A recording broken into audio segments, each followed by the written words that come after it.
무슨 연구를 한 거야?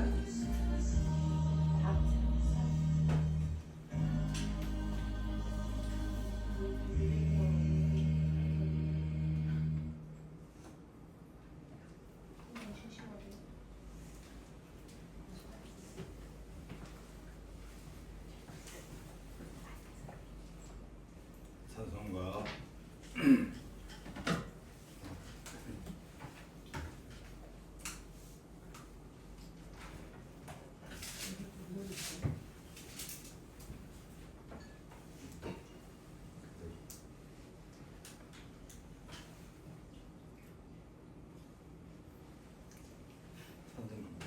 마이크가 안 나오지?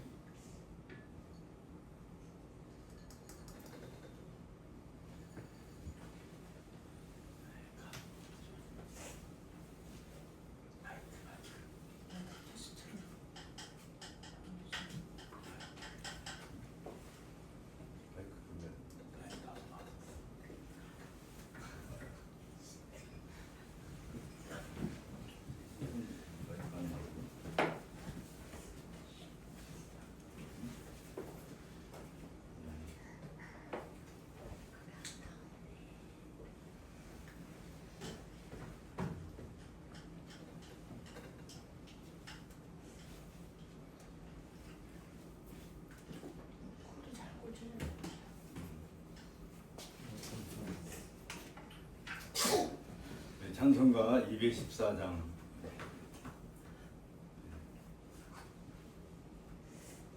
그냥 마이크 없이 해야 하는 거 봐요. 잠깐만요. 걸린 게 없는데.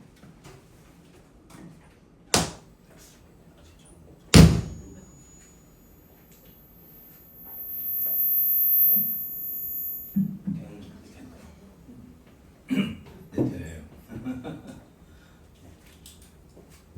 네. 찬송가 214장 우리 찬송하겠습니다.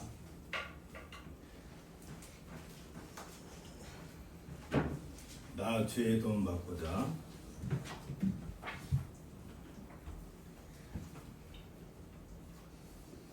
나 주의 돈 받고자 주 예수님께 빕니다. 그 구원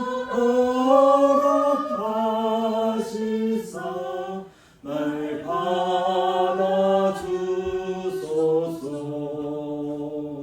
내 모습 이대로 주 받아주소서.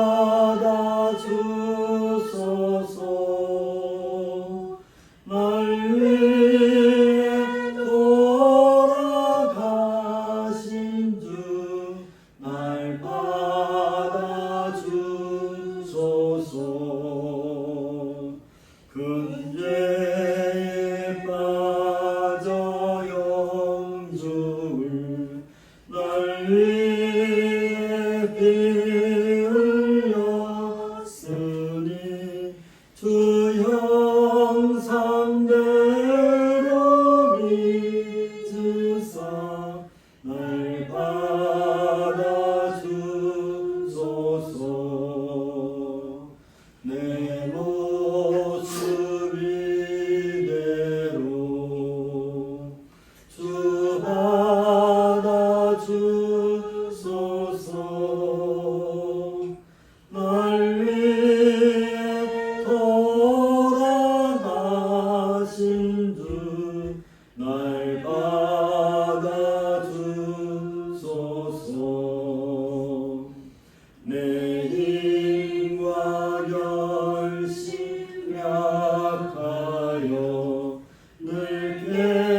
것처럼 이스라엘과 이란 사이에 드론을 쏘고 또 로켓을 쏘고 불바다를 이루고 또 많은 사람들이 생명을 해침을 당하고 이런 어려움들이 계속 발생하고 있습니다.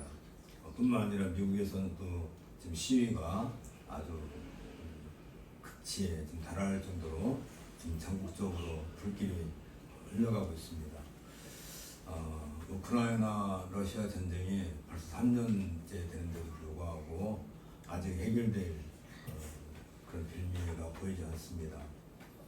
우리나라도 비상경 사태를 통해서 사람들이 많은 그 연대를 했고 또 이런 상황 가운데서도 우리가 무언가 우리의 삶을 추구할 수 있는 이런 기회를 얻을 수 있다는 것이 이게 성숙한 민주주의를 향하여 나아가는 하나의 계기가 되지 않을까 그런 생각이 듭니다. 우리가 어떻게 생각하면 왜 하나님께서는 이처럼 세상 사람들에게 어려움을 주실까? 좀 편안하게 살고 학교도 잘 다니고 또 취직도 잘 되고 또 가정생활도 좀 원만하고 했으면 좋겠는데 그러지 못하는 걸 돌아본다면 아마 원인은 그럴 것 같아요. 사람들이 가지고 있는 탐욕, 욕심 이게 끝이 없어서 무언가 하나를 얻으면 또 하나를 더 얻고 싶어하고 그러다 보니까 이게 정치적인 문제에 있어서나 또 사회적인 일에 있어서나 사람들의 욕심은 아마 끝이 없을 것 같습니다.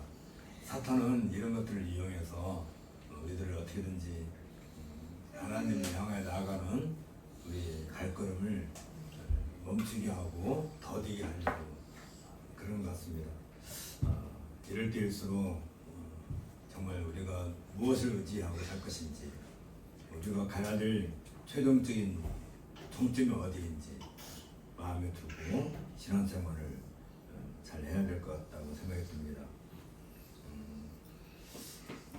묵상 기도하고 오늘은 예배 시작하도록 하겠습니다.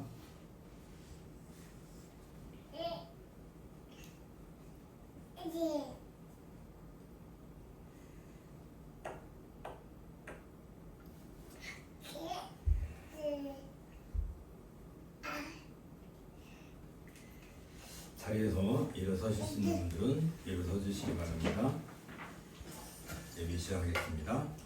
우리 마음을 주님께 들어올려 함께 고백합시다. 우리의 도움은 천지를 지으신 여호와의 이름에 있도다. 예배로 부르시는 말씀은 시편 66편 8절과 9절 그리고 20절입니다. 만민들아 우리의 하나님을 송축하며 그의 찬양 소리를 들리게 할지어다. 그는 우리 영혼을 살려두시고 우리의 실족함을 허락하지 아니하시는 주시로다. 하나님을 찬송하리로다. 그가 나의 기도를 물리치지 아니하시고 그의 인자하심을 내게서 거두지도 아니하셨도다. 아멘. 기도하겠습니다. 전능하시고 전능하신 하나님, 우리에게 주께서 우리를 부르셨으니 우리가 이 자리에 나왔습니다. 우리는 본래 죄인이요 진노의 자녀였으나 우리가 아직 죄인 되었을 때 그리스도께서 우리를 위하여 죽으심으로 하나님께서 우리에게 대한 자신의 사랑을 확증해 주셨습니다. 우리는 믿음으로 의롭다 하심을 받아 우리 주 예수 그리스도로 말미암아 하나님과 화평을 누리게 되었습니다. 이 의롭다 하심은 우리의 행위가 아닌 오직 그리스도의 순종하심으로 말미암은 것임을 고백합니다. 우리에게 은혜에 서 있는 이 자리를 허락하시고 소망 중에 즐거워하며 환난 중에도 즐거워할 수 있게 하심을 감사드립니다. 환난이 인내가 연단이 소망을 이루어 우리로 부끄럽게 되지 않게 하심을 찬양합니다. 또한 성령으로 말미암아 하나님의 사랑이 우리 마음에 부은 바 되었음을 감사드립니다. 첫사람 아담 안에서 모든 인류가 죄와 사망 가운데 있었으나 둘째 아담이신 예수 그리스도 안에서 은혜와 의의 선물이 많은 사람들에게 넘쳤음을 찬양합니다. 한 사람의 순종치 아니함으로 많은 사람이 죄 있는 것 같이 한 분의 순종하심으로 많은 사람이 의인이 되었습니다. 죄가 더한 곳에 은혜가 더욱 넘쳤으니 죄가 사망 안에서 왕노릇한 것 같이 은혜도 의로 말미암아 왕노릇하여 우리 주 예수 그리스도로 말미암아 영생에 이르게 하셨음을 찬양합니다. 이제 우리가 원수 되었을 때도 그리스도의 죽으심으로 말미암아 하나님과 화목하게 되었은즉 화목하게 된 자로서 그의 살아나신 생명으로 말미암아 구원을 받았음을 고백합니다. 이 시간에도 너희의 이름이 하늘에 기록된 것으로 기뻐하라. 나는 우리 주 예수 그리스도의 약속을 굳게 의지하며 삼일치 하나님께 나아갑니다. 은혜 받을 자들에게 은혜를 주옵소서. 우리 주 예수 그리스도의 이름으로 기도합니다. 아멘. 찬송가 1장 만복의 그는 하나님 함께 찬송하겠습니다.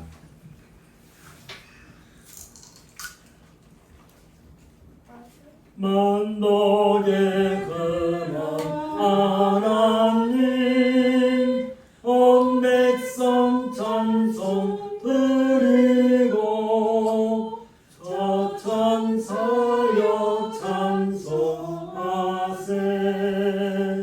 찬송 성부 성자 성령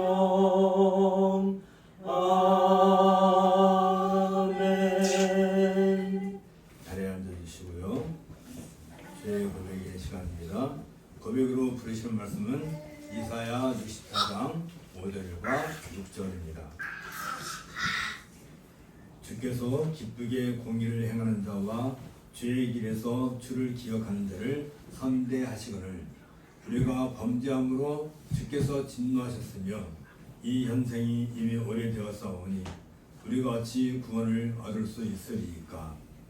우리는 다 부정한 자 같아서 우리의 의는 다 더러운 옷 같으며 우리는 다 잎사귀같이 시들므로 우리의 죄악이 바람같이 우리를 몰아가나이다.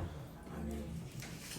우리로서는 도저히 구원에 이를 수 없지만 또 우리의 연약함을 친히 돌보시는 주 앞에 나오며 또 주께서 우리에게 은혜 주실 줄 믿습니다.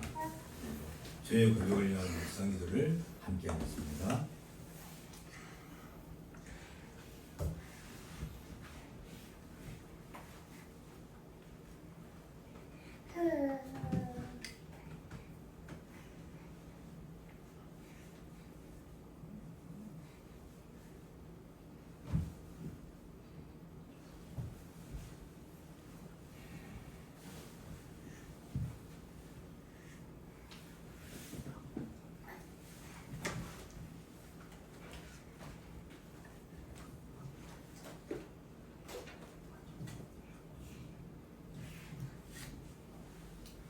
사명과 믿음의 응답의 말씀은 로마서 5장 1절과 2절입니다.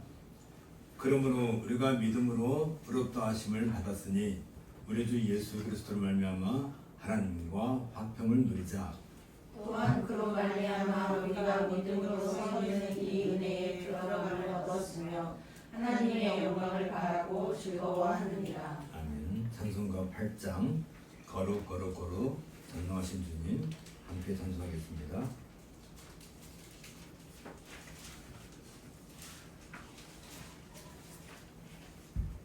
거룩 거룩 거룩 전능하신 주님 이른 아침 우리 주를 찬송합니다.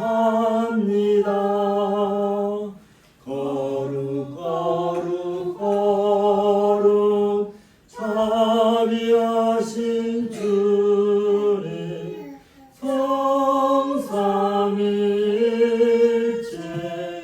우리 주로다. 거룩 거룩 거룩 주의 보좌 앞에 모든 성도 멸류관을 벗어드리네. 전군 천사 모두 주께 굴복하며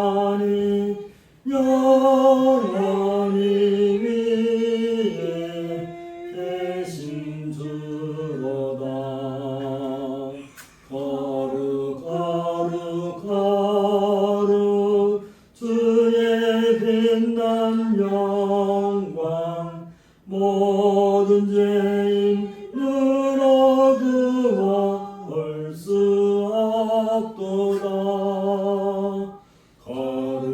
거룩하신 이가 주님밖에 없네.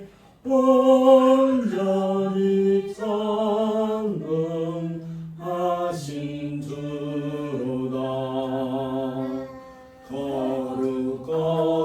거룩 전능하신 주님, 천지 만물 모두 주를 찬송합니다.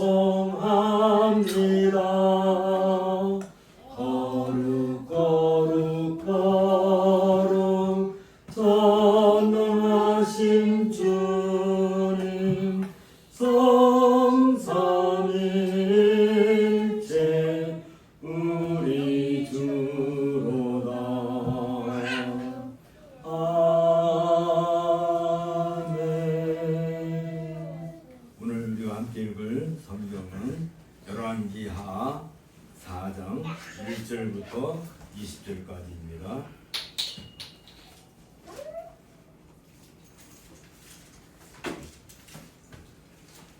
사장 1절부터 20절까지 한 절씩 교독하겠습니다. 선지자의 제자들의 아내 중에 한 여인이 엘리사에게 부르짖어 이르되 당신의 종 나의 남편이 이미 죽었는데 당신의 종이 여호와를 경외한 줄은 당신이 아시는 바니이다. 이제 빚준 사람이 와서 나의 두 아이를 데려가 그의 종을 삼고자 하나이다 하니 엘리사가 그에게 이르되 내가 너를 위하여 어떻게 하랴. 내 집에 무엇이 있는지 내게 말하라. 그가 이르되 계집종의 집에 기름 한 그릇 외에는 아무것도 없나이다 하니 이르되 너는 밖에 나가서 모든 이웃에게 그릇을 빌리라. 빈 그릇을 빌리되 조금 빌리지 말고 너는 내 두 아들과 함께 들어가서 문을 닫고 그 모든 그릇에 기름을 부어서 찾는 대로 옮겨놓으라 하니라. 여인이 물려가서 그의 두 아들과 함께 문을 닫은 후에 그들은 그릇을 그에게로 가져오고 그는 부었더니 그릇에 다 찬지라. 여인이 아들에게 이르되 또 이 그릇을 내게로 가져오라 하니 아들이 이르되 다른 그릇이 없나이다 하니 기름이 곧 그쳤더라. 그 여인이 하나님의 사람에게 나아가서 말하니 그가 이르되 너는 가서 기름을 발아 빚을 갚고 남은 것으로 너와 내 두 아들이 생활하라 하였더라. 하루는 엘리사가 수nem에 이르렀더니 거기에 한 귀한 여인이 그를 방문하여 음식을 먹게 하였으므로 엘리사가 그곳에 지장을 내야 음식을 먹으러 그리로 들어갔더라. 여인이 그의 남편에게 이르되 항상 우리를 지나가는 이 사람은 하나님의 거룩한 사람인 줄 내가 아노니 청하건대 우리가 그를 위하여 작은 방을 방 위에 만들고 침상과 책상과 의자와 촛대를 둔 사이다. 그가 우리에게 이르면 거기에 머물리라 하였더라. 하루는 엘리사가 거기에 이르러 그 방에 들어가 누웠더니 자기 사원 게하시에게 이르되 이 수냄 여인을 불러오라 하니 곧 여인을 부르매 여인이 그 앞에 서지라. 엘리사가 자기 사환에게 이르되 너는 그에게 이르라. 네가 이같이 우리를 위하여 세심한 배려를 하는도다. 내가 너를 위하여 무엇을 하랴. 왕에게나 사령관에게 무슨 구할 것이 있느냐 하니 여인이 이르되 나는 내 백성 중에 거주하나이다 하니라. 엘리사가 이르되 그러면 그를 위하여 무엇을 하려야 할까 하니 게하시가 대답하되 참으로 이 여인은 아들이 없고 그 남편은 늙었나이다 하니 이르되 다시 부르라 하여 부르매 여인이 문에 서니라.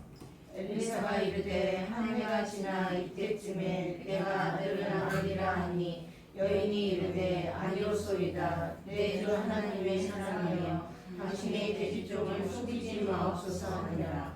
여인이 과연 잉태하여 한 해가 지나 이때쯤에 엘리사가 여인에게 말한 대로 아들을 낳았더라. 그 아이가 자라매 하루는 추수꾼들에게 나가서 그의 아버지에게 이르렀더니 그의 아버지에게 이르되 내 머리야 내 머리야 하는지라. 그의 아버지가 사원에게 말하여 그의 어머니에게로 데려가라 하매 어머니에게로 데려갔더니 낮까지 어머니의 무릎에 앉아있다가 죽은지라. 이런 주님의 말씀입니다. 하나님께 영광을 드립니다. 연범의 전송가는 67장 영광의 왕께 다 경배하며 함께 전송하겠습니다.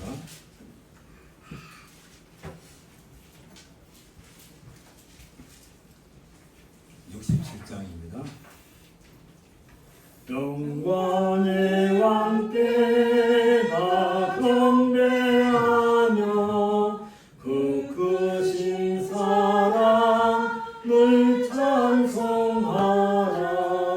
예부터 영원히 참 방패시니 그 영광의 주를 다 찬송하라.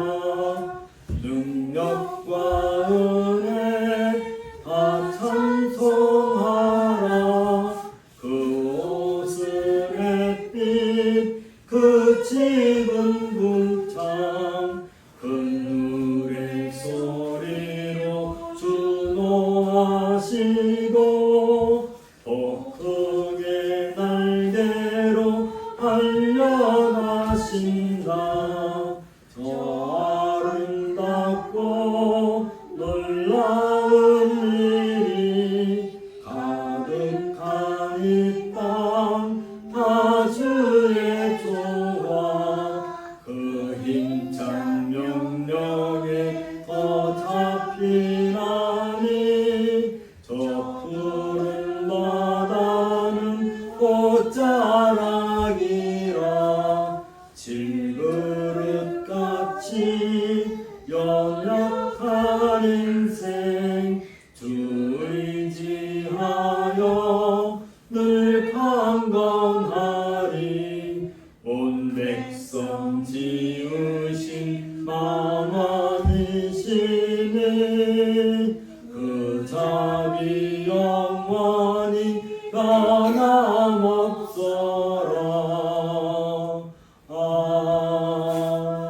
아멘. 우리 앞에 기도하겠습니다. 전능하시고 영광스러우신 하나님, 주님의 거룩하신 이름을 찬양하며 감사드립니다. 주님은 노아 시대에도 당신의 의를 선포하셨고 오늘날에도 동일한 성령을 통하여 복음을 전파하고 계십니다. 주님의 영이 임재하는 곳마다 그리스도께서 함께하시며 구원의 복음이 선포됨을 감사드립니다.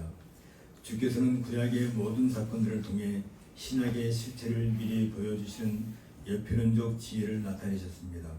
노아의 홍수가 세례의 여표가 되게 하시고 방주를 통한 구원이 그리스도 안에서의 구원을 여표하게 하신 주님의 구속사적 섭리를 찬양합니다. 주님의 심판과 구원이 동시에 나타나는 구속사적 배틀을 통해 악한 세상을 심판하시면서도 당신의 백성을 구원하신 공의와 사랑이 조화된 영광을 드러내심에 감사를 드립니다. 그리스도의 부활을 통하여 우리에게 참된 세례의 의미를 알아가심을 감사드립니다. 세례가 단순한 육체의 더러움을 제거하는 외적 의식이 아니라 하나님을 향한 사는 양심의 선언이라는 사실을 깨닫게 하심을 찬양합니다. 세례를 통해 그리스도와의 연합을 확정하시고 옛사람의 죽음과 새사람의 부활을 상징적으로 나타내셨습니다. 세례가 구원의 원인이 아니라 구원의 확증과 표징이자 인장이라는 사실을 고백합니다. 삼일째 하나님의 이름으로 행해지는 세례를 통해 우리는 하나님 앞에서 공적 고백과 언약적 세약을 함으로써 영원히 그리스도와 한 몸이 되게 하심에 감사를 드립니다. 거룩하시고 의로우신 하나님 아버지, 주님 앞에 우리의 죄악을 겸손히 고백합니다. 주께서 성육신을 통해 낮아지심의 상태를 취하시고 우리의 죄를 담당하시기 위해 십자가에서 죽으셨음에도 불구하고 우리는 여전히 죄의 본성과 행위로 주님께 불순종하고 있음을 고백합니다. 주께서 부활하시고 승천하셔서 본래의 영광과 번세를 회복하시며 현재 하나님의 우편에서 만왕의 왕, 만주의 주로 통치하고 계심을 알면서도 우리는 주님의 왕적 권위에 온전히 순복하지 못하고 있습니다. 주께서 영원한 제사장으로서 우리를 위해 계속해서 중보하고 계시며 우리의 구원을 확실히 보장해 주심에도 불구하고 우리는 이 은혜를 당연하게 여기며 감사함이 부족했습니다. 주께서는 삼중직적 왕직을 완성하시고 우주적 통치권을 행사하고 계시며 구약의 메시아인을 성취하셨음을 믿으면서도 우리의 삶에서는 여전히 죄의 세력에 굴복하는 연약함을 보이고 있습니다.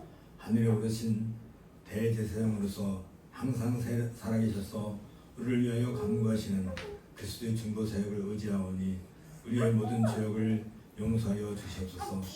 전능하신 하나님 아버지, 모든 천사들과 권세들과 능력들이 성찰하신 그리스도의 이름 아래 복종하게 하심에 감사를 드립니다. 만유의 왕이신 그리스도께서 이 세상을 주권적으로 통치하십니다.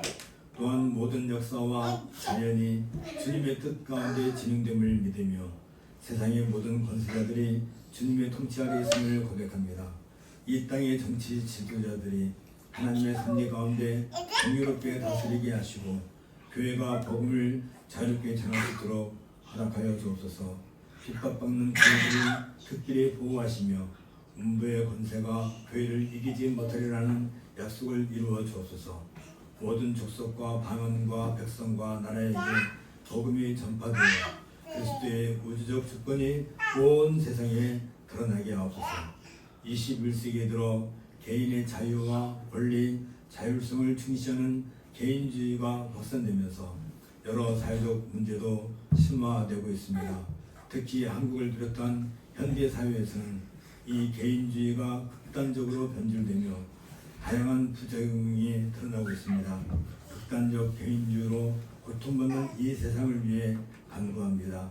사회적 고립과 외로움에 시달리는 자들을 긍휼히 여기시고 하나님께서 지으신 공동체적 본성을 회복시키어 서로 사랑하고 돌보는 참된 교제를 허락하여 주옵소서. 공동체 의식과 공공성이 약화된 우리 사회를 회복시키시어 개인의 이익보다 공익을 추구하며 서로의 짐을 지는 사랑의 정신이 충만한 사회가 되게 하옵소서.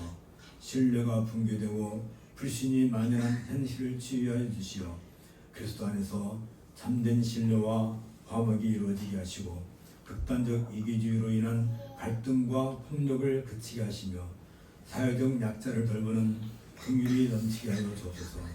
여전히 극복되지 않은 좌파와 우파라고 하는 이데이 올로기로 분열될 이 땅을 화해와 화합으로 치료하여 주옵소서. 모든 사람이 하나님의 형상으로 지음받은 존귀한 존재임을 인정하게 하시고 정치적 견해의 차이를 넘어 서로 존중하며 대화할 수 있는 지혜를 주옵소서.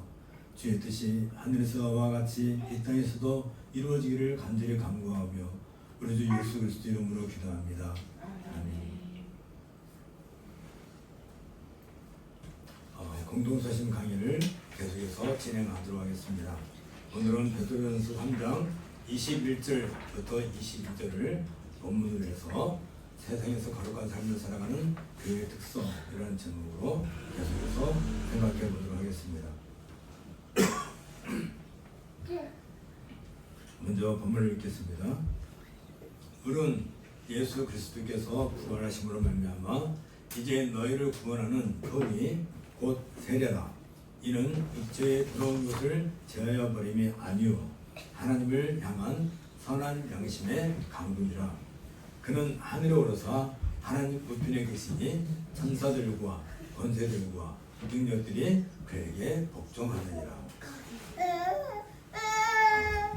우리가 지난 시간에 베드로전서 3장 19절부터 20절을 통해서 그리스도의 영적 선포 사역과 구원의 범위에 대해서 살펴봤습니다. 그리고 노아 시대의 불순종과 하나님의 오래 참으심에 대해서도 살펴보았습니다. 그 내용을 잠시 돌아본다면 그리스도의 영적 선포 사역과 구원의 범위와 관련해 베드로는 그리스도께서 감옥에 있는 영들에게 가서 복음을 전하셨다는 매우 중요하면서도 해석상 논란이 많은 선언을 한 바 있습니다. 그리고 그리스도께서 성령을 통해 노아 시대에 이미 구원의 메시지를 선포하셨다는 사실을 밝힌 바 있습니다. 그리스도의 선포 사역은 성육신 이전에 성령을 통해 노아 시대에 이루어진 것으로서 그리스도의 선제성과 영원한 존부족을 잘 보여주고 있습니다. 이 선포는 그리스도께서 이루신 구속의 승리 선언이고 심판의 확정이고 주권의 확립이라는 성격을 갖고 있습니다. 또한 그리스도의 노아 시대의 그 불순종과 하나님의 오래 참으심과 관련해 베드로는 노아 시대의 불순종은 인간의 전적 타락을 보여주는 대표적 사례임을 밝힌 바 있습니다. 당시 사람들의 불순종은 단순한 무지에서 오는 것이 아니라 하나님에 대한 매우 의도적이고 근본적인 거부였던 것입니다.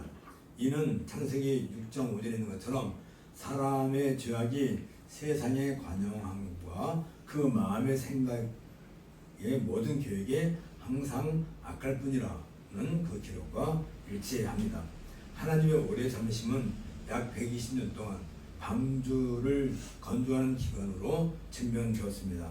하나님께서는 즉시 그들을 심판하지 않고 회개할 기회를 충분히 주셨으며 노아를 통해 하나님의 심판에 관한 의를 선포하게 하셨습니다. 이는 하나님의 공의와 자비가 완벽하게 조화된 속성이 무엇인가를 보여주었습니다. 이러한 내용을 통해서 몇 가지 신학적 함의와 교훈을 우리는 받을 수 있는데 방주의 그 예표적 의미를 여기서 찾을 수 있습니다. 방주는 그리스도를 예표하며 방주 안에서만 구원이 있었던 것처럼 그리스도 안에서만 구원이 있다는 사실입니다. 더불어 홍수는 하나님의 진노와 심판을 예표한다 할 것입니다. 두 번째는 구원 역사의 연속성에 대해서 살펴볼 수 있었는데 노아 시대의 구원은 아담 이후로 지속되는 구원 역사의 한 고리이고 구약과 신약의 연속성을 잘 보여주고 있습니다. 그리스도의 구원 사역은 역사를 초월하여 모든 시대에 미치는 그러한 보편성을 갖는다는 사실을 알 수 있습니다.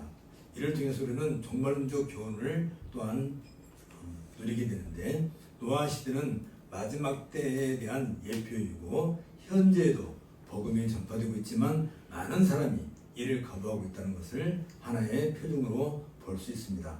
성도들은 노아처럼 세상에서 의를 전파할 사명을 갖고 있습니다.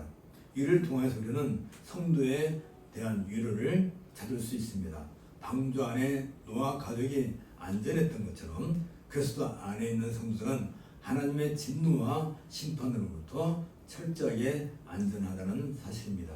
이는 고난 중에 있는 성도들에게 매우 확실한 비가 소망을 제공하고 있습니다. 이제 우리는 베드로전서 3장 21절을 통해서 그렇다면 노아 시대에 있었던 그 홍수 사건이 세례의 본질과 구원의 확증으로서 어떤 표정을 가지고 있는지 살펴보도록 하겠습니다. 그리스도는 자신의 영, 곧 노아 시대에 하나님의 의를 전파한 노아에게 임재하신 성령을 통하여 구원의 복음을 선포하셨습니다. 당시 사람들은 그리스도의 영에 의해 선포된 의의 말씀을 들었으나 순종을 거부했고 결국 홍수 심판으로 죽임을 당했으며 그들의 영은 옥에 갇혀 이제 마지막 심판을 기다리고 있는 중입니다. 오늘날에도 동일한 성령에 의해서 복음이 선포되고 있습니다. 성령의 능력으로 복음이 전파된 그곳에는 언제나 그리스도께서도 함께 하시고 계십니다. 그 복음을 듣는 자들과 거부하는 자들에게 이제 이 복음은 각기 다르게 반응을 하게 될 것입니다. 노아의 방주는 그 시대 사람들에게 구원의 복음을 거부한 결과를 보여주는 실물 교훈이었습니다. 하나님은 노아와 그의 가족, 즉 복음을 받아들인 8명을 위한 방주를 준비하게 하셨고 그들은 심판의 물을 통과하여 구원을 받았습니다. 이 사건은 세례의 대표적 의미를 지니고 있습니다. 홍수의 물은 옛 세상과 옛 생활에서 노아 가족을 영원히 분리하고 새로운 삶으로 인도했습니다. 이는 일종의 세례 의식과 같은 의미를 가집니다. 이 사실을 분명하기 위해 베드로는 물은 예수 그리스도의 부활하심으로 말미암아 이제 너희를 구원하는 편이 곧 세례라. 육체의 더러운 것을 제하여 버림이 아니요 오직 선한 양심이 하나님을 향하여 찾아가는 것이라 라고 설명하고 있습니다. 이것을 좀 더 직역을 하게 되면 이것이 또한 예표로 이제 너희를 구원하는 세례라. 육체의 더러움을 제거하는 것이 아니라 하나님을 향한 선한 양심의 간구이며 예수 그리스도의 부활을 통한 것이라 라고 이렇게 번역할 수 있습니다. 이 구절은 개혁주의의 성례론의 핵심인 세례의 본질 그리고 그리스도의 부활과의 관계를 명확히 보여주고 있습니다. 이것이 라고 시작하고 있는데 이것은 앞줄에서 언급한 노아 홍수 사건 곧 물로 인하여 구원을 받은 사건을 가리키고 있습니다.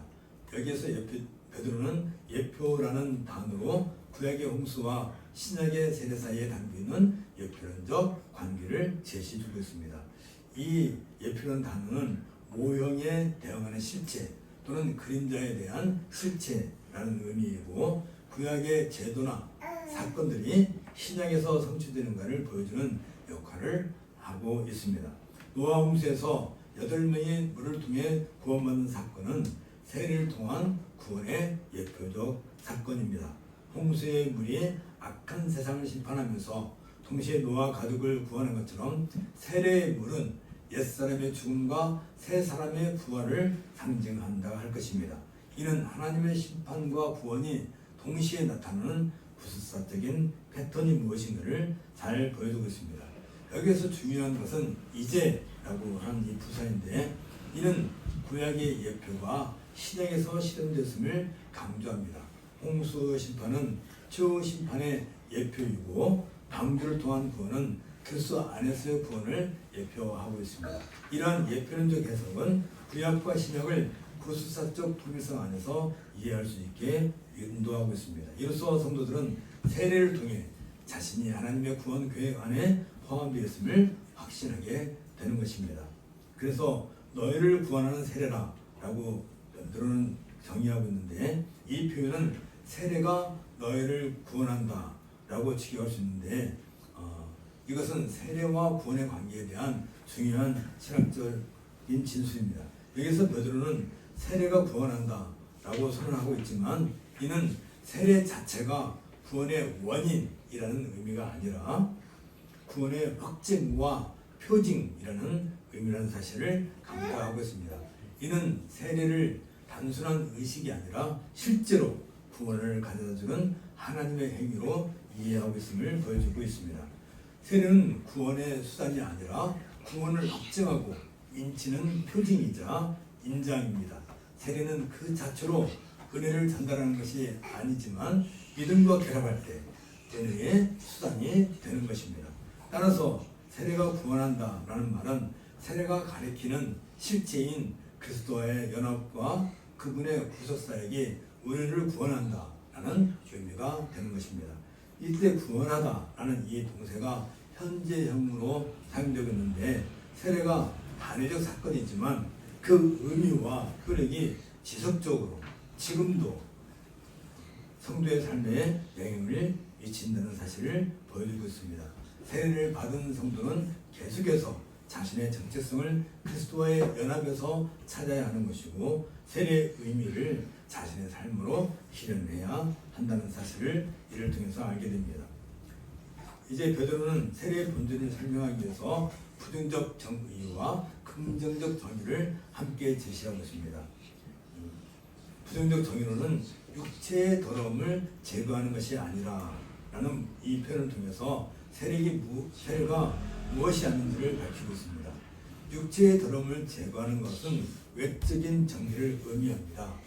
이 말은 당시 유대교에서는 각종 정결 예식과 시스템이 매우 중요했고 이방 종교에서도 물을 통한 정화 의식이 있었습니다. 하지만 베드로는 기독교의 세례는 이러한 종교들처럼 외형적이고 의식적인 시스템과는 근거적으로 다르다는 강조하고 있는 것입니다.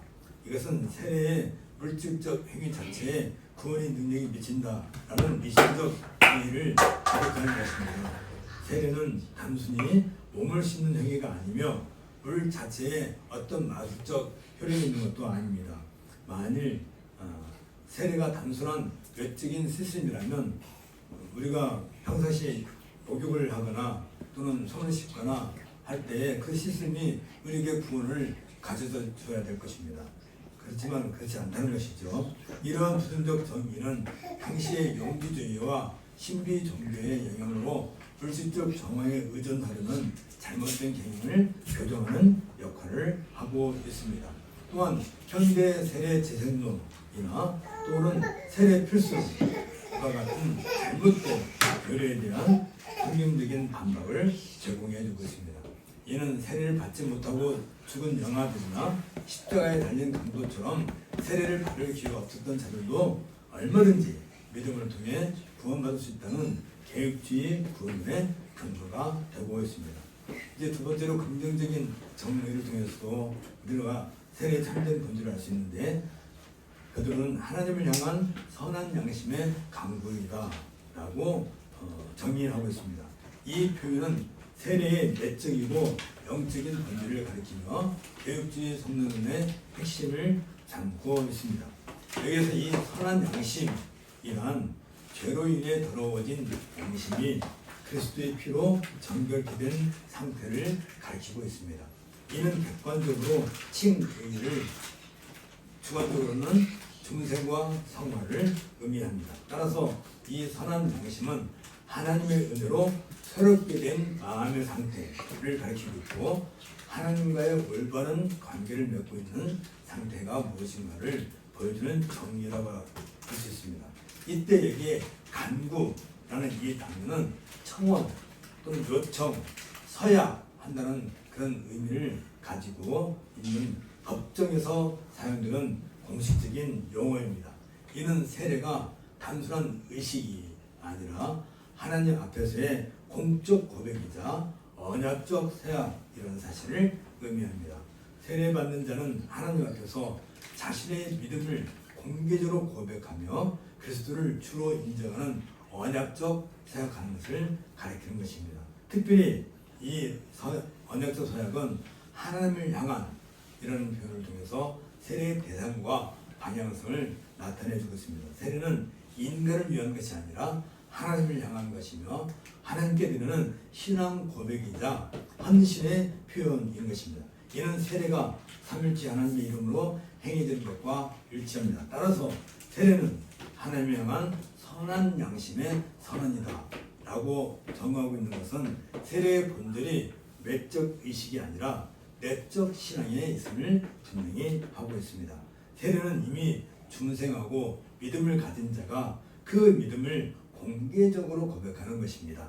따라서 유아 세례의 경우에도 부모의 신앙과 언약 공동체의 신앙 고백을 통해서 그 의미가 완성되는 것입니다. 이런 내용들은 이제 그리스도의 부활과 세례와의 관계가 어떤 것인가를 우리에게 잘 보여주고 있습니다. 여기 베드로는 예수 그리스도의 부활을 통한 것이라 라고 표현하고 있는데, 이것은 세례의 효력과 근거가 그리스도의 부활에 있음을 선언하는 것입니다. 특히 세례와 그리스도의 구속사역, 특히 부활과의 불가분의 관계를 보여주고 있다 할 것입니다. 그리스도의 부활은 세례의 효력을 보장하는 매우 객관적 근거입니다. 부활이 없었다면 우리의 믿음도 헛되고 세례도 의미 없는 의식에 불과했을 것입니다. 그러나 그리스도께서 실제로 부활하셨기 때문에 세례를 통해 표현되는 죽음과 부활의 연합이 모든 믿는 자들에게 현실적 의미를 갖게 되는 것입니다. 부활은 또한 세례받은 성도들에게 새로운 적재성을 확증하고 있습니다. 그리스도와 함께 죽고 함께 살아난 성도들은 이제 새로운 피조물로서 새 생명 가운데서 살아가게 된다는 것입니다. 세례는 이러한 영적 실제를 가시적으로 나타내는 표정이 된 것입니다. 그리스도의 부활은 성도의 최종적 부활과 영화의 보증이기도 합니다. 세례받은 성도는 그리스도의 부활에 연합되어 장차 부활의 영광에 직접 참여하게 될 것이라는 확신을 주고 있습니다. 이는 세례가 단회적 사건이지만 종말론적 차원을 가지고 있음을 의미하고 있습니다. 이를 통해서 우리는 부활하여 승천하신 그리스도에 대한 새로운 이해를 해야 될 것입니다.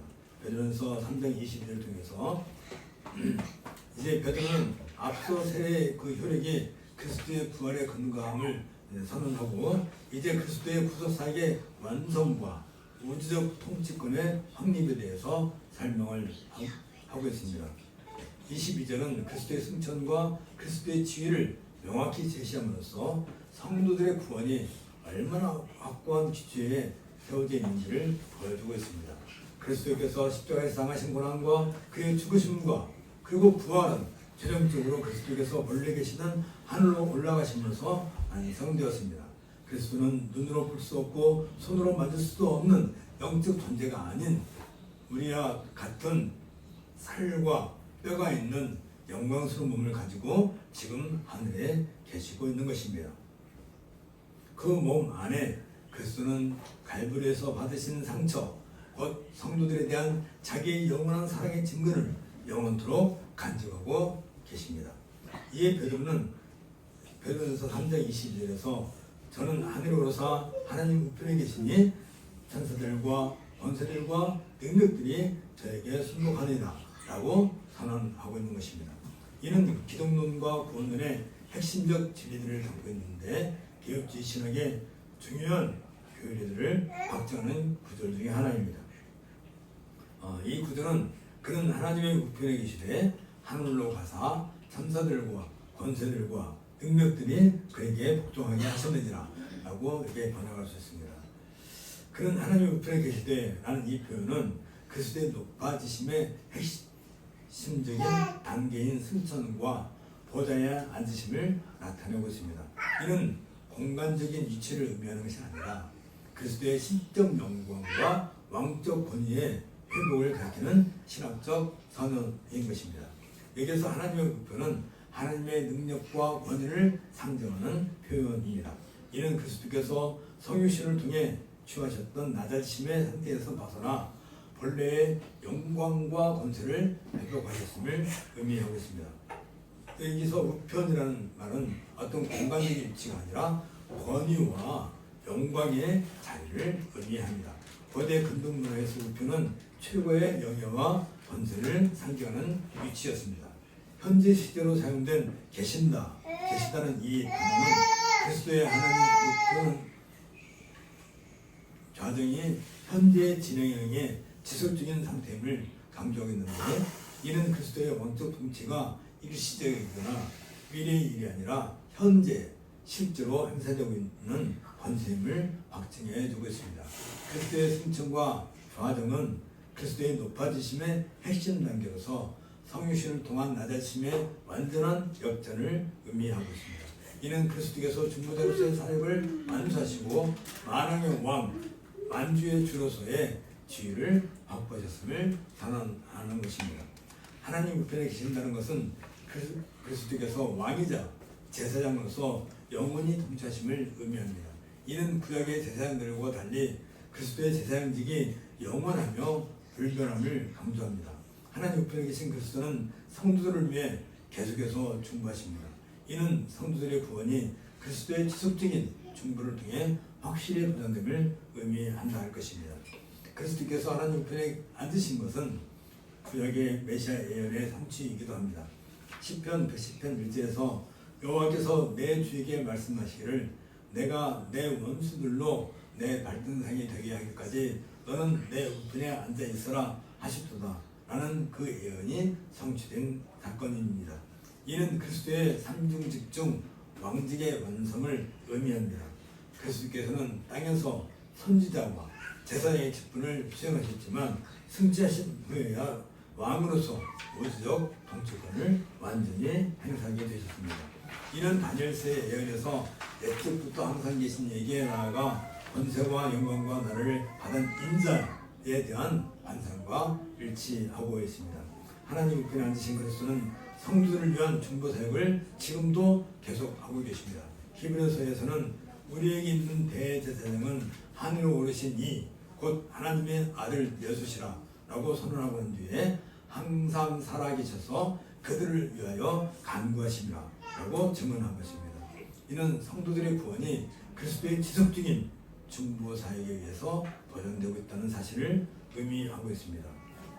이와 관련해서 하늘로 가사라고 하는 이 표현은 그리스도의 승천이 역사적인 사건임을 확증하고 있습니다. 이는 단순한 어떤 영적 상식이나 상징적 표현이 아니라 부활하신 그리스도께서 실제로 하늘로 올라가신 객관적 사건을 가리키고 있습니다. 여기에서 부정과거 수동태로 분사로 사용된 가사라는 이 표현은 승천이 완료된 역사적 사건임을 나타냅니다. 이는 그리스도의 지상 사역이 완전히 종료되었고 하늘에서 새로운 단계의 사역이 시작되었음을 의미합니다. 이때 하늘로라는 이 말은 그리스도께서 도달하신 목적지가 하나님의 임재가 충만한 하늘의 성소임을 가리키고 있습니다. 이는 구약의 대제사장이 지상의 성소에서 하나님 앞에 나아간 것과 달리 그리스도께서는 참된 하늘 성소에 들어가셨음을 의미하고 있습니다. 승천하신 그리스도는 새하늘과 새 땅의 첫 열매가 되셨습니다. 이는 성도들 역시 장차 그리스도와 같은 영광스러운 몸으로 부활할 것임을 보장해 주고 있습니다. 따라서 그리스도의 승천은 성도들의 최종적 구원을 보증하고 있는 것입니다. 그리스도께서 인간의 몸을 입고 하늘에 오르셨다는 것은 그분과 연합된 성도들도 장차 영원한 몸으로 부활하여 하늘에 이를 것을 보장하기 때문입니다. 바울은 빌립보서 3장 21절에서 그가 만물을 자기에게 복종하게 하실 수 있는 자의 역사로 우리의 낮은 몸을 자기 영광의 몸의 형체와 같이 변화하게 하시리라 라고 선언하고 있습니다. 또한 승천하신 그리스도는 교회의 머리로서 성령을 보내시고 교회를 인도하십니다. 이는 교회가 그리스도의 몸으로서 그리스도의 권위 아래 있음을 확증해주고 있습니다. 이런 점에서 그리스도의 승천은 성령 강림의 전제 조건이기도 합니다. 예수께서는 내가 가지 아니하면 보혜사가 너에게로 오시지 아니할 것이요 가면 내가 그를 너에게로 보내리라 라고 약속하셨습니다. 승천하신 그리스도께서 성령을 보내심으로써 교회의 시대가 시작되었고 복음이 땅끝까지 전파되는 사역이 시작되었던 것입니다. 천사들과 권세들과 군주들이 그에게 복종하게 되었다라고 하는 이 표현은 그리스도의 우주적 주권을 선언하는 강력한 신학적 진술입니다. 이는 그리스도께서 모든 피조물, 특히 영적 존재들에 대한 절대적 권위를 가지고 있음을 확증해주고 있습니다. 여기 나오는 천사들은 하나님의 선한 천사들을 가리키고 있는데 이들이 그리스도께 순종한다는 것은 그분의 신적 권위를 인정한다는 의미가 되겠습니다. 이는 그리스도께서 피조물과 창조주 사이에 절대적 구분을 가지고 계심을 보여줍니다. 본래 천사들은 창조 때부터 하나님을 섬기는 영들이었지만 이제 승천하신 그리스도께 복종하게 되었습니다. 이는 그리스도의 신성을 증명하는 중요한 증거입니다. 하나님만이 천사들의 경배와 복종을 받을 수 있기 때문입니다. 여기 이제 권세들과 능력들이 나오는데 이들은 영적 세계의 다양한 계급과 권력 구조를 포괄적으로 지칭하는 단어입니다. 이는 선한 천사들뿐 아니라 악한 영적 존재들까지도 그리스도의 주권 아래 있음을 의미하고 있습니다. 그리스도께서는 십자가를 통해 이들의 권세를 무력화시켰고 승천을 통해서 그들을 완전히 복종시켰습니다. 부정과거 수동태로 분사로 사용된 복종하게 되었다는 이러한 복종이 그리스도의 승천과 좌정의 결과로 확정적으로 이루어진 사건이라는 것을 잘 나타내주고 있습니다. 이는 그리스도의 구속 사역의 완성과 함께 우주적 질서가 재정립되었음을 의미하고 있습니다. 이로써 승천하신 그리스도는 교회의 머리일 뿐만 아니라 만유의 주가 되셨습니다. 이는 역사와 자연, 모든 피조물이 그리스도의 주권적 통치 아래 있음을 의미하고 있습니다. 승천하신 그리스도는 역사의 모든 사건들을 자신의 목적을 위해 주관하십니다. 이는 성도들이 환난 중에도 하나님의 주권적 섭리를 신뢰할 수 있는 근거가 되고 있습니다. 그리스도의 모든 영적 존재들에 대한 주권은 교회론과 연결되어 나타납니다. 에베소서에서 바울은 하나님께서 그리스도를 만물 위에 뛰어난 이름을 주시고 또 만물을 그의 발 아래 복종하게 하시고 그를 만물 위에 교회의 머리로 삼으셨느니라 라고 선언하고 있는데 이는 그리스도의 유준적 통치권을 보여주고 있습니다. 그리스도께서는 만유의 왕으로서 모든 피조물을 통치하시며 동시에 교회의 머리로서 성도들을 특별히 돌보시고 계시는 것입니다. 전자를 가리켜서 일반적 통치라고 하고 후자를 가리켜서 다시 말하면 교회의 머리로서 성도들을 다스리는 것을 가리켜서 특별한 통치라고 구분하기도 합니다. 교회는 그리스도의 몸으로서 특별한 보호와 인도를 받는 존재입니다. 비록 세상에서 핍박과 고난을 당할지라도 교회는 승천하신 그리스도의 보호 아래에 있으며 음부의 권세가 이기지 못할 것입니다. 이는 베드로전서의 전체적 주제인 고난 중에 있는 성도들에게 강력한 위로와 격려의 근거가 되고 있습니다. 이처럼 그리스도의 현재적 주권은 미래의 완전한 시대를 향해 나아가고 있다는 사실을 강조하고 있는데, 현재는 이미와 아직의 긴장 속에서 그리스도의 주권이 행사되고 있는 장소이기도 합니다. 하지만 종말에는 모든 것이 완전히 드러나게 될 것입니다. 성도들은 이 종말론적 소망을 바라보면서 현재의 고난을 견딜 수 있는 것입니다. 그리스도께서 이미 승리하셨고 그 승리가 완전히 드러날 날을 기다리면서 신앙의 여정을 계속할 수 있는 것입니다. 그리스도께서 받으신 이 영광은 하나님의 영원한 목적 안에서 볼 때 고난이 반드시 앞에 와야 했습니다. 그리스도의 몸을 따라가는 땅 위의 성도도 마찬가지입니다. 따라서 선을 행함으로써 고난과 반대에 직면할 때 성도들은 당황할 이유가 없는 것입니다. 왜냐하면 우리 주님께서 세상에 계실 때 받으셨던 대우보다 우리가 더 나은 대우를 받을 수 있다고 여길 필요가 없기 때문입니다. 오히려 우리들은 그리스도와 함께 고난을 당할 때 그분과 더불어 영광을 누릴 것이라는 약속을 의지하며 위로를 받게 됩니다. 뿐만 아니라 현재의 고난은 우리를 기다리고 있는 영광과는 좋게 비교될 수 없을 것입니다. 여기서 베드로는 우리가 받는 고난은 아주 가볍고 잠시 받는 것이지만 반면에 우리가 누릴 영광은 지극히 크고 영원하다는 사실을 그리스도께서 받으신 영광을 통해서 명확하게 제시해주고 있는 것입니다. 성도들은 이러한 신학적 확신을 바탕으로 현재의 고난을 그리스도와의 연합 속에서 이해하고 장차 드러날 영광을 소망하며 신앙의 경주를 계속할 수 있는 것입니다. 로마서 8장 17절에서 우리가 그와 함께 고난을 받으면 또한 함께 영광을 받을 것이라 고 약속하고 있는데, 이 약속이 그리스도의 승천과 주권을 통해서 확실한 근거를 우리에게 주고 있는 것입니다. 따라서 그리스도의 승천과 만유 주권에 대한 이 선언은 단순한 교리적 진술로 끝나는 것이 아니라 성도들의 삶과 신앙에 실질적인 영향을 미치는 살아있는 복음의 진리로 우리에게 있는 것입니다. 이를 통해 성도들은 현재의 고난 중에서도 미래의 영광을 바라보며 그리스도와 함께 승리할 확신을 가지고 신앙생활을 영위할 수 있게 될 것입니다. 우리 함께 기도하겠습니다. 하늘의 오로사 하나님 우편에 앉으시고 만물을 다스리시는 주님의 권세를 찬양합니다. 우리의 머리 되신 주님, 연약한 교회를 특별히 돌보시며 핍박 중에도 보호하심을 감사합니다. 세상의 권세가 우리를 위협할지라도 모든 통치와 권세는 주의 발 아래에 있으며 주님의 특별한 통치 아래에 있는 우리는 결코 버려지지 않음을 믿습니다. 지금도 고난 가운데 있는 성도들에게 하늘의 위로를 부어주옵소서. 우리의 고난이 일시적이며 주의 승리 안에서 의미 있게 해소될 수 있는 믿음을 해소될 수 있음을 믿게 하옵소서. 우리가 기도할 때 하나님 우편에서 중보하시는 주님을 의지하며 담대히 은혜의 보좌 앞에 나아가게 하시며 우리의 예배와 간구가 살아계신 주님의 사역 안에 있음을 확신하게 하옵소서. 모든 민족과 열방 위에 계신 주님의 권세를 믿고 선교의 사명을 충성스럽게 감당하게 하시며 세상 끝날까지 복음이 전파될 것을 확신하며 우리가 그 일에 동참하게 하옵소서.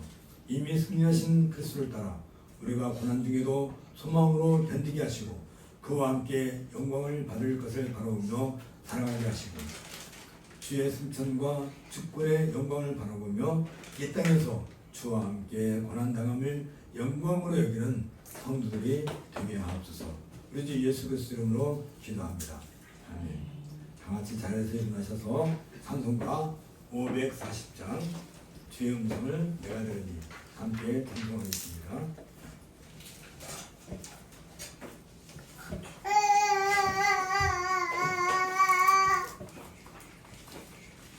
540장입니다. 주의 음성을 내가 들으니 사랑한단 말일세. 믿는 마음으로 주께 나오니 나를 영접하소서. 내가 매일 십자가 앞에 더 가까이 가오니 그것에 주의 흘린 봄의 비로소 나를 정케 하소서. 주여 넓으신 은혜를 베푸사 나를 받아주시고 나의 품은 뜻 주의 뜻같이 되게 하여 주소서. 내가 매일 십자가 앞에 더 가까이 가오니 그것에 주의 흘린 봄의 비로소 나를 정케 하소서. 주의 보좌로 나갈 때에 어찌하니 기쁠까. 주의 얼굴을 항상 배우니 더욱 친근합니다.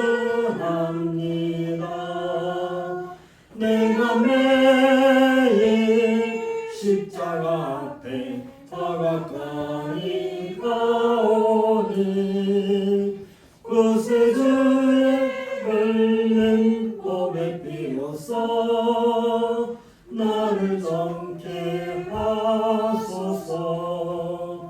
우리 모두의 넓은 사랑을 증명할 수 없으며 주가 주시는 참된 기쁨도 헤아릴 수 없도다.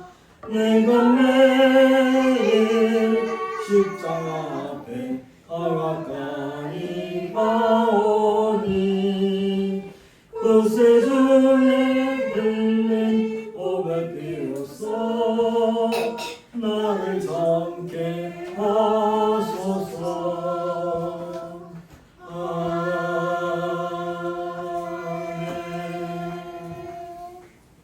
주 예수 그리스도의 은혜와 하나님의 사랑과 성령의 교통하심이 너희 무리와 함께 있을지어다. 아멘. 찬송가 3장 성부 성자와 성령 함께 하겠습니다.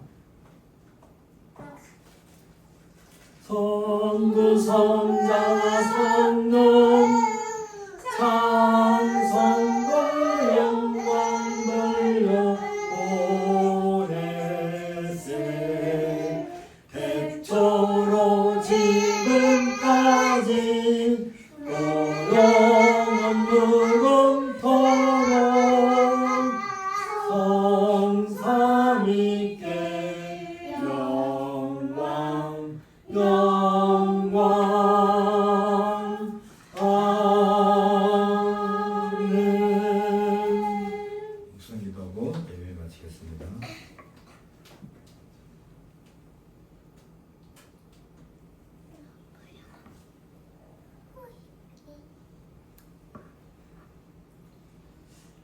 주일 예배 마쳤습니다. 승리하신 그리스도를 본받아서 우리도 이 땅에서 단단하게 살아가십시다.